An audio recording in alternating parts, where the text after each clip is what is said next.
Hug here, Cookie. All right. What's Cookie doing here, Drew? Cookie is here from the Shays Performing Arts Center. They're doing Sesame Street Live, which I saw with my daughter. And you were wonderful, brilliant, a wonderful actor. And you're going to show me a couple steps here, right? Yeah, show me some of the steps that you do, and I'll try to dance like Cookie. Go, Cookie, go. Woo! We're going to do Su Studio. Whoa, yeah. I hear Cookie's a showstopper. Cookie's stopping my show right now. Here we go. Cookie's one of the few guests we've had bigger than you, Drew. Yeah, look at that. Whoa! Whoa! All right, Cookie. It's a dream come true. Go, Cookie, go. Cookie, Cookie, Cookie, Cookie. Now, who we listen to? We listen to Phil Collins, right? Well, we got a special interview, don't we, Linda? Yes, we do. Cookie, you look so good. Here, Drew, show Cookie a cookie. There we go. Let me open it for you. Cookie. Cookie, Cookie, Cookie. Starts with C. Now, Tickle Me Cookie, I would go for. I would definitely go for. Thank you, Cookie. Thank you, Drew. Thank you, Cookie. For any baby boomer, the mere mention of the name Phil Collins conjures up memories of listening to Genesis at high school parties or in your car driving around. But to a true music lover, Phil Collins brings to mind good music that you can sing along with wherever. In fact, you're sure to enjoy this up-close interview that Janet Snyder from KISS 98.5 did Saturday night when Phil himself rocked the Marine Midland Arena. It's been over 25 years since Phil Collins joined the 70s progressive rock band Genesis as a drummer, only to be catapulted onto center stage as Peter Gabriel's replacement on lead vocals. As critics and fans doubted Collins' ability to replace Gabriel's theatrical performances and melodic vocals, Phil proved them wrong and did it his own special way on such legendary albums as Trick of the Tail, Seconds Out, and Then There Were Three. Phil Collins continued to make albums with Genesis, creating such classics as Turn It On Again and Misunderstanding. But in 1981, Face Value was his first solo venture with the song In the Air Tonight. There's a story behind it, isn't there?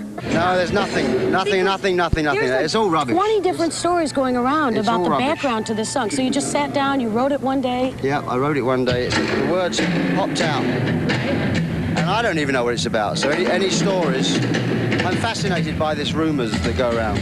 6 albums later, he's still going strong with Dancing into the Light. I wrote it on the last tour, so I guess it took me quite a while. It took me most of that tour to write it. Just bits and pieces. I was writing loads and loads of bits.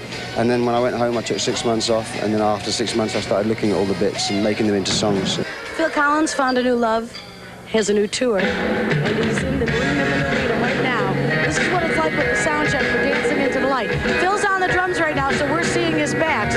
But this is what it actually looks like to be inside the sound check of Phil Collins and his Dancing into the Light tour. Well, I don't know about this building. I've never been in this building before. It's very big, isn't it? But most of the time, the arenas, I think we make the arenas feel quite intimate. I mean, I know it sounds like, contradictions in terms because it's, they're not theatres.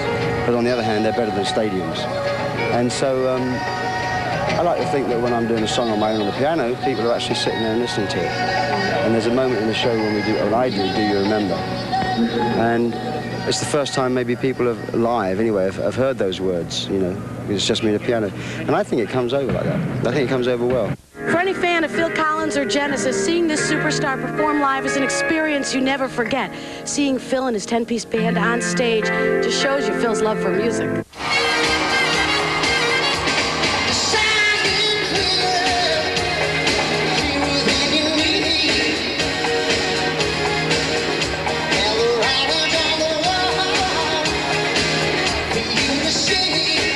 Just recently, Phil was recognized for his humanitarian efforts by the music industry's Music Cares Foundation with the Person of the Year award. Quite an honor for him, but at the same time, a little out of character.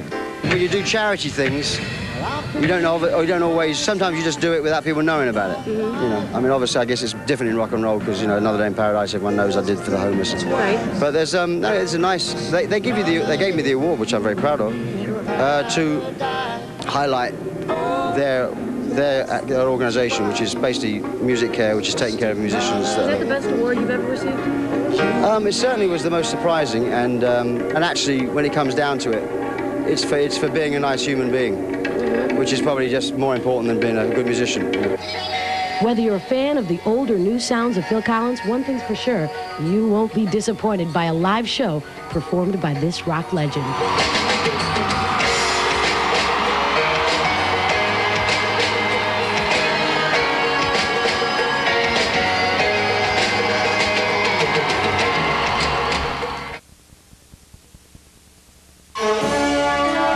That's it for this edition of Channel 2 News at 11. Thanks very much for joining us.